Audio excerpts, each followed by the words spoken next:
일환들을 시작하게 네.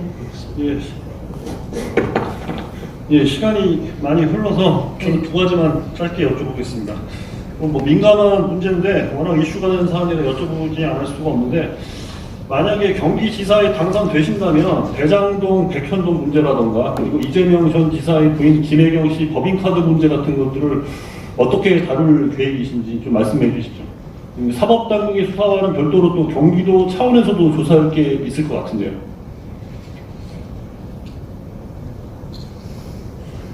사실은 혁신이 없이 성장이 있을 수는 없죠.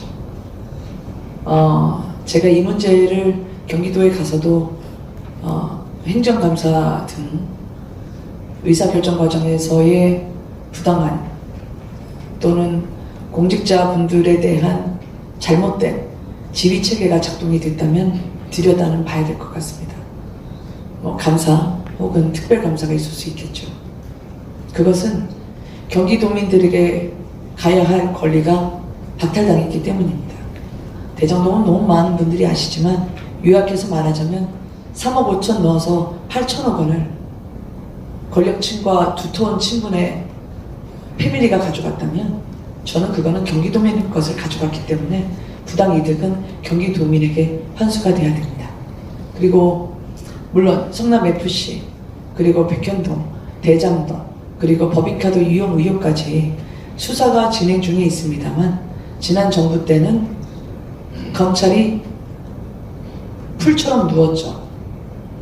그리고 바람보다 빨리 누웠죠. 이 부분에 대한 검찰과 경찰의 수사가 제대로 이루어진다면 저는 경기도민분들께서 억울해했던 부당이득이 어디로 갔는지 제대로 알 수 있는 공정과 상식의 길이 열릴 거라 생각합니다. 예, 마지막 질문인데요. 네. 이번에 당선되신다면 이제 한국 최초의 여성 광역 단체장이 되시는 건데, 네. 그 여성 후보로서 윤석열 정부의 여가부 폐지 방침에 대해서는 어떻게 생각하시는지, 그리고 하나 더 곁들여서 지사가 되시면 이제 여러 가지 인사를 많이 하셔야 될 텐데, 뭐 가령 여성 뭐 쿼터제라든가 여성 할당제 그런 것들을 뭐 혹시 도입하실 계획은 있으신지, 아니면 그거 자체에 반대하시는지, 그거 좀 입장을 말씀해 주시죠. 여성으로서 여성가족부를 보고 있진 않고요. 그냥 의원으로서 봤었고 후보로서 보고 있습니다. 저는 여성가족부를 여성가족부라 부르지 않았습니다. 여당가족부라고 불렀죠. 사실은 정말 정책적인 수혜를 입어야 되고 지원을 받아야 될 여성분들이 정말 많습니다. 아동도 그렇고 다문화 가족도 그렇고, 그리고 어려운 분들이 많죠. 근데 지난 정부에서의, 민주당 정부에서의 여성가족부는 자신 편의 여성에게는 특혜를 베풀고 자신 편이 아닌 다른 편 여성에게는 홀대를 하면서 쳐다보지 않았습니다. 예를 들어서 박원순 시장의 피해를 받던 그 여성의 경우에는 피해 호소인이라는 낙인을 지키면서 여성가족부를 그분이 2번이나 찾아갔지만 외면을 당했습니다.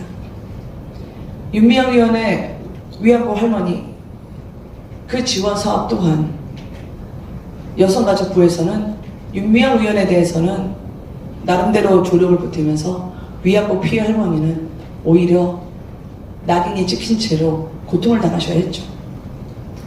국가보조금을 상당수 많이 받고 이어 연간 한 1조 넘는 예산을 집행하고 있습니다만, 국가보조금을 운영하는 부분에 있어서 3년 평균을 보니까 거의 70% 이상의 부정사용 의혹이 국가기관에 의해서 적발이 됐습니다. 그것은 가야 할 곳에 가지 않았고 진정한 약자 그리고 여성 중에서도 정말 정부의 조력이 필요한 곳은 외면했다는 뜻입니다. 따라서 저는 아동이든 가족이든 진정한 의미의 약자를 위한 여성가족부의 역할을 저는 다하지 못했다고 생각합니다. 제가 경기도정이 되면 여성으로서 많은 여성들이 지금도 힘들어합니다. 그리고 특히 진입할 때와 달리 중간 간부가 될 때는 씨가 말린다라고 생각이 될 정도로 상당히 여성들이 느끼는 그 직장 내에서의 경력 단절, 차별 그 부분이 있습니다. 그 부분을 떠나서 능력과 역량이 있는 여성에 대해서는 저는 남성과 함께 공정하고 동등한 기준을 저는 제시하고자 합니다. 네. 다음 몇 가지만 이어서 질문드리겠습니다. 윤석열 정부가 첫 내각 인사와 대통령실 인사를 했습니다. 윤석열 정부의 첫 인사에 대해서 어떻게 평가하십니까? 국민분들께서 보실 때 이런 부분은 괜찮다, 이런 부분은 좀 아쉽다, 여러 가지의 그런 의견이 공존하셨을 거라고 저는 생각을 합니다. 물론 100% 국민분들께 이거를 평가해 주십시오 라고 할 만한 인사였냐, 그렇지는 않았다고 생각합니다. 다만 지난 민주당 정부에 비해서 훨씬 더 그 부처와 그리고 국민의 삶을 책임질 수 있는 능력과 역량 있는 인사를 선택하기 위해서 노력을 했었고, 혹시나 국민의 그런 눈높이나 국민의 감정에 어긋나는 분들이 있었다고 한다면 이 부분 또한 인지하면서 잘 헤쳐나갈 거라고 저는 알고 있습니다. 예, 또 2020년 국회의원 당선 당시에 네. 한 언론 인터뷰에서 개혁 보수를 주도하겠다고 했습니다. 네. 그리고 지난해 당대표 후보로 출마했을 때 김 후보는 초선 개혁 세력으로 분류되기도 했습니다. 보통 초선 개혁 세력이라고 할 때 김 후보가 갖고 있는 이미지가 있습니다. 젊고 초선이고 그리고 합리적이고 중도적인 이미지가 있다고 봅니다. 그러나 김 후보께서 다른 초선 개혁 세력과 좀 차이 나는 점은 과거에도 초선 개혁 세력들이 있었습니다. 국민의힘은 남원정이 있었고 민주당에도 천신정이 있었는데 이들의 공통점은 기존 지도부와 권력 핵심에 대해서 하고 그를 항거하면서 정치적으로 성장했는데, 김 후보는 주로 대변인을 주로 맡으셔서 그런지 주로 지도부를 대변하고 지도부를 방어하고 이러다 보니까 개혁 보수 세력이라는 이미지가 잘 착근이 안 되는 측면이 있는 것 같습니다. 지금도 자신의 정치적 지향점을 개혁 보수로 두고 있습니까? 약간 억울한데요. 그러면 역대 모든 대변인 출신 분들은 개혁 보수가 아니었다라고 지칭이 된다면 그 부분에 대해서는 좀 아쉽게 할 만한 부분이 많다고 생각합니다. 대변인이라고 하는 자리에 대해서는 제가 좀 말씀을 드리고 싶습니다. 물론 상대 후보가 저를 대변인을 했다고 하는데, 대변인을 말을 받아줬고 하는 자리로 인식을 하시고 말씀을 하시더라고요. 저는 그러면 경제부총리 시절에도 자신의 말만 거역하지 않고 받아 적는 분들을 대변인으로 선정을 하셨는지 묻고 싶습니다. 그것은 지금의 시대에 맞지 않는 역할 분담이라고 생각을 합니다. 대변인은 상대의 말을 앵무새처럼 받아 적는 자리가 아닙니다. 그럼 대변인을 둘 필요가 없죠. 그냥 관료 그분이 대변인 겸 하시면 됩니다. 대변인은 누군가의 말이 있었을 때 그분의 철학과 그분의 인식 너머의 비전을 읽는 것이 굉장히 중요합니다. 우선적으로 해야 할 일이죠. 그렇지만 대변인은 그 메시지가 세상에 나가게 될 때 이 메시지를 받게 되는 국민분들의 인식이 어떻게 수용될지, 또 국민분들은 이 사안에 대해서 어떻게 쓴소리를 낼지, 혹은 살피지 못한 그런 2% 빈 곳은 없는지, 그것을 면밀하게 따져보고 오히려 다양하게 검토하고 검증해서 내놓는 자리입니다. 그래서 메시지라 하더라도 대변인은 말만 하는 사람이 아니라 침묵할 때도 있습니다. 그리고 대변인은 침묵하는 사이에 자신의 상사의 메시지가 있을 경우에 그것을 국민과 함께 더 나은 세상을 위한, 관철을 위한 그런 개선안으로 함께 토론하고 함께 싸우는 그런 자리가 있는 곳이 대변인입니다. 그래서 저는 국민의 대변인이기도 하고 경기도민의 대변인이기도 합니다. 대변인이라는 그런 직위는 이런 개혁보수와 관련해서는 이렇게 말씀을 드리고 싶고요. 그럼에도 불구하고 제가 아쉽게 생각하시는 부분이 있다면 더 노력하겠습니다. 그렇지만 당내에서 우리가 초선으로서 목소리를 높여야 되는 부분에 대해서는 저는 가급적 제가 할 수 있는 최선을 다했다고 생각하고요. 그럼에도 부족한 부분은 여기 계신 선배 언론 여러분 그리고 동료 기자님들이 주시는 말씀을 더 새겨서 반성하고 성찰하는 계기로 삼겠습니다. 네, 마지막으로 한 가지 더 여쭤보겠습니다. 이번에 경기지사에 당선되신다면 네. 역대 최초 여성 단역 단체장이 됩니다. 네. 그리고 경기지사는 대개 대선 후보가 되는 경우가 많았습니다. 2027년 대선에 만약 이번에 되신다면 2027년 대선에 도전할 의향이 있으십니까? 와, 저는 지금 앞으로 남은 13일을 어떻게 필승으로 이끌 것인가 그것만 골몰하면서 살아왔는데 이 질문을 받을 줄은 몰랐습니다. 저는 일단 경기도민에 전념하는 지사일 것이고, 그리고 그 지사로서 기억에 남고 싶습니다. 그리고 정치적 재기를 위해서 경기도를 구름판이나 발판으로 삼지 않겠습니다. 수단이 아닌 목적으로 경기도민을 모시려고 하고요. 저는 71년생입니다. 경기도는 지금 젊고요. 젊고 역동적인 변화를 필요로 한다고 생각합니다. 그런 면에서 젊고 힘있는 역동적인 도지사가 정부를 설득해서 힘있는 정책 대안을 가져올 때 저는 그것으로 더 이상 바랄 게 없을 정도로 승리를 갈망합니다. 부탁드립니다. 비정적 예, 돌고 돌아와서 다시 부동산입니다. 일기 신도시를 한 10만 가구 더 짓겠다고 이런 계획이시죠?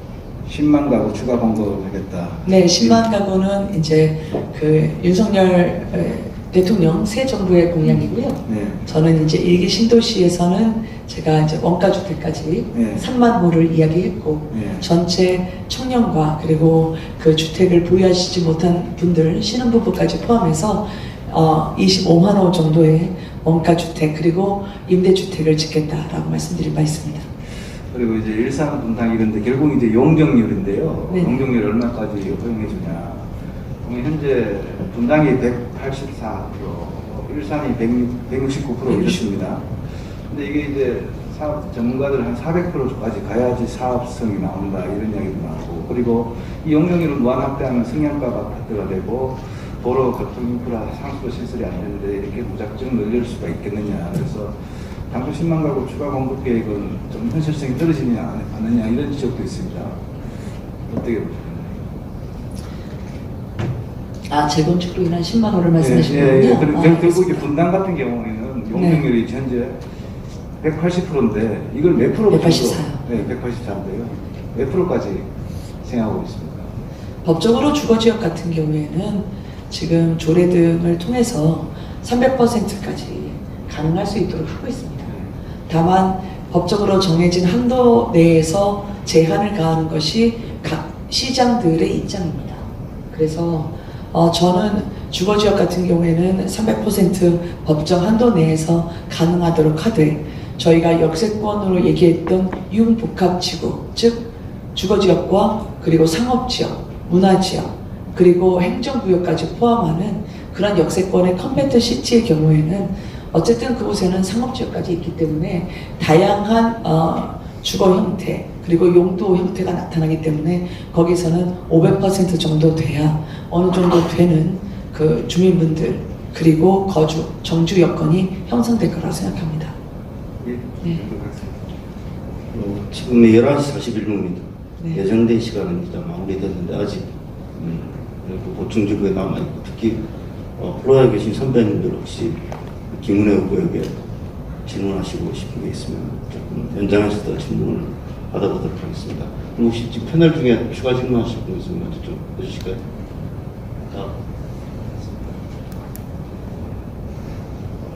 그럼 뭐 시간을 너무 잘 맞추는데 역시 우리 방송인 출신답게 늘 시간 때문에 준비했습니다. 기자가 제일 짜증났죠 지금. 그래서 41분으로 이 시간이 정말 거의 뭐 온타임으로 토론 마무리됐습니다. 마지막으로 김은혜 후보의 마무리 발언을 한번 들어보도록 하겠습니다. 네. 오늘 관훈 토론을 하면서 참 많이 배웠습니다. 그리고 이 자리, 영광된 자리에 초대해 주셔서 정말 감사합니다. 좋은 질문을 받고 고민했다는 그 시간 자체가 얼마나 저한테는 새기게 되는 유익함과 보람이었는지 모릅니다. 이번 지방선거는 최대 격전지가 사실 누가 뭐라 해도 경기도입니다. 저 김은혜가 경기도지사가 된다면 저는 그것만으로도 정치 교체이자 정치 혁신이라고 생각합니다. 화려한 경력을 가진 이전 정부의 관료가 아니라 경기도민과 함께 발로 뛰던 현장 정치, 그리고 최초의 여성 광역단체장이 경기도민의 손으로 탄생한다면 그 의미는 남다를 것이라고 생각합니다. 무엇보다 집권 여당의 경기도지사로서 중앙정부와 손발을 맞추면서 경기도의 숙제를 해결할 사람은 바로 저 김은혜라고 생각을 합니다. 지난번에 소상공인 600만 원 균등 지급 같은 경우에도 코로나 손실보상을 해드려야 되는데 정부가 흔들릴 것 같아서 제가 정부에서 못하면 경기도에서라도 하겠다고 말씀을 드렸습니다. 근데 바로 직후에 당정협의를 통해서 검증을 받고 통과가 됐습니다. 1기 신도시 재건축 흔들림 없이, 아니 흔들린 적 없이 신속하게 공약대로 추진이 될 것입니다. 제가 인수위와 그리고 대통령실, 정부와 함께 발맞춰서 발표를 드렸고 앞으로도 그럴 것입니다. 성장하는 경기도에는 저는 젊은 에너지와 강한 추진력을 갖춘 도지사가 어울린다고 생각합니다. 경기도와 미래를 함께하는 도지사가 되겠습니다. 경기도의 발전이 대한민국의 발전이 이루어지도록 저 있는 힘껏 뛰겠습니다. 고맙습니다. 네, 오늘은 지방선거 공식 선거운동이 시작되는 날입니다. 1분 1초 아까운 시간에 참석하셔서 쉰 목소리로 끝까지 진지하게 성실하게 답변해 주신 김은혜 후보 감사드립니다. 그리고